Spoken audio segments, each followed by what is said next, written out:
जय श्री कृष्णा दोस्तों। अश्विनी मास की शुक्ल पक्ष की जो एकादशी होती है वो पापंकुशा एकादशी होती है। हर एकादशी को करने के अपने नियम व्रत होते हैं और हर एकादशी की अपनी अलग कथा होती है। तो आज अपन पापंकुशा एकादशी की कथा की चर्चा करते हैं। तो चलिए सुनते हैं एकादशी की कथा। श्री ब्रह्मवैवर्त पुराण की कथा है ये। युधिष्ठिर ने कहा, हे माधव, अश्विनी मास के शुक्ल पक्ष की एकादशी का क्या नाम है और इसका व्रत करने से क्या फल प्राप्त होता है, तो आप मुझे सुनाइए। कृष्ण ने कहा, हे राजन, अश्विनी मास के शुक्ल पक्ष की एकादशी का नाम पापंकुशा है। इसका व्रत करने से मनुष्य के सब पाप नष्ट हो जाते हैं। जो कोई पापी मनुष्य भूल चूक से भी इस एकादशी के दिन व्रत करते हैं उन्हें यम की यातना नहीं मिलती। जो कोई मनुष्य विष्णु भक्त होकर भी शिव जी की निंदा करता है अथवा जो शिव भक्त भगवान की निंदा करता है वह नरक में जाता है।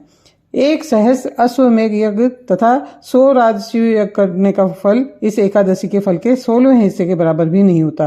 अर्थात एकादशी के व्रत के समान संसार में दूसरा कोई भी व्रत नहीं है और एकादशी के समान विश्व में कोई अन्य पवित्र तिथि भी नहीं है। जो मनुष्य ये व्रत नहीं करते उन्हें हर समय पाप घेरे रहते हैं। इस एकादशी के व्रत के करने से मनुष्य को स्वस्थ शरीर, अति सुंदर स्त्री तथा धन धान्य और अंत में स्वर्ग की प्राप्ति होती है। जो भक्तजन इस एकादशी के व्रत में रात्रि को जागरण करते हैं उन्हें बिना किसी रोक टोक के स्वर्ग की प्राप्ति होती है। इसका उपवास करने से मनुष्य 10 पीढ़ी पिता की, 10 पीढ़ी माता की तथा 10 पीढ़ी अपनी स्त्री के कुल की उद्धार कर देते हैं और वे पुरुष विष्णु का वेश धारण करके तथा सुंदर कीमती आभूषणों से युक्त हो गरुड़ पर चढ़कर विष्णु लोक को जाते हैं। जो पुरुष पापंकुशा एकादशी के दिन स्वर्ण, तिल, भूमि, गो, अन्न, जल, खड़ाम, वस्त्र, छाता आदि वस्तुओं का दान करते हैं उन्हें यमराज के दर्शन नहीं मिलते। दरिद्री मनुष्य को भी यथाशक्ति कुछ दान देकर कुछ पुण्य अवश्य ही संचय करना जरूरी है। जो मनुष्य तालाब, बगीचा, धर्मशाला, प्याऊ, अन्न क्षेत्र आदि बनवाते हैं उन्हें यम की यातना नहीं मिलती। वह लोग इस लोक में स्वस्थ दीर्घायु वाले तथा धन धान्य से पूर्ण होकर सुख भोगते हैं तथा अंत में स्वर्ग लोक को जाते हैं।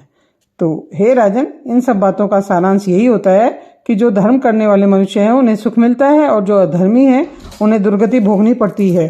तो हे युधिष्ठिर, इसकी मैं एक कथा और तुम्हें सुनाता हूँ।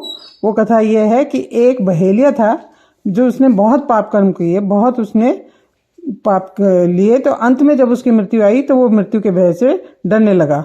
तो वो ऋषि के पास जाता है और बोलता है कि ऋषि, मुझे कुछ ऐसा बताइए जिससे कि मेरे पाप जो है कट जाए, मेरे को मृत्यु अच्छी मिल जाए। तो ऋषि ने उन्हें बताया कि ये पापंकुशा एकादशी है, तुम इसका व्रत करो। इस एकादशी के व्रत करने से उसको सारे पाप कट गए बहेलिया के और उसे स्वर्ग की प्राप्ति हुई। इसलिए एकादशी का व्रत करने से हमारे सब पाप कट जाते हैं, हमें स्वर्ग की प्राप्ति होती है और मृत्यु आसान हो जाती है। यम के दूत हमारे सामने भी नहीं आते। तो इसलिए एकादशी का व्रत जरूर करें।